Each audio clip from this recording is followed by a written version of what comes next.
Audrey Hepburn was not only the first lady of Tiffany, but she was tremendously helpful and kind to me in discussing the image and how she felt about Tiffany and Company and her love for Tiffany.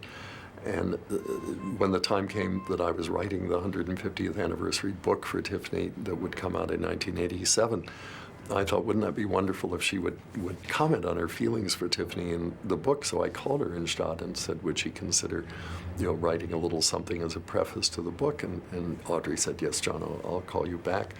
And the very next morning, the phone rang, and rather early, as obviously it's much later in Switzerland than New York. And this voice said, John? I said, yes, good morning.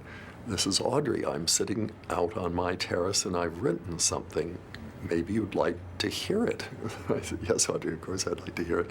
She said, well, I hope it will do. It's what I've written for the preface for the book.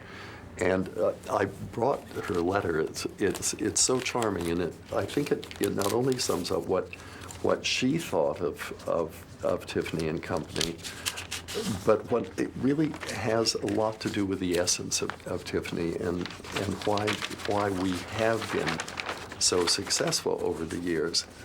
And there's her letter. Isn't her handwriting wonderful? Dear Tiffany, a thing of beauty is a joy forever. That is why the luster of the art of Tiffany's remains undimmed. For 150 years, your name has stood for beauty, style, quality, and constancy. You have brightened our lives with your jewelry, illuminated our homes with your lamps, brought a glow to our tables with your silver, and given distinction to our lives. You certainly have to mine by inviting me to breakfast. How many can say that they had coffee and croissants at Tiffany's, a memory I shall always cherish?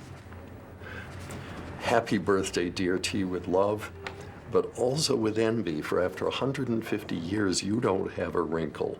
But then class doesn't age. Your devoted friend, Audrey Hepburn.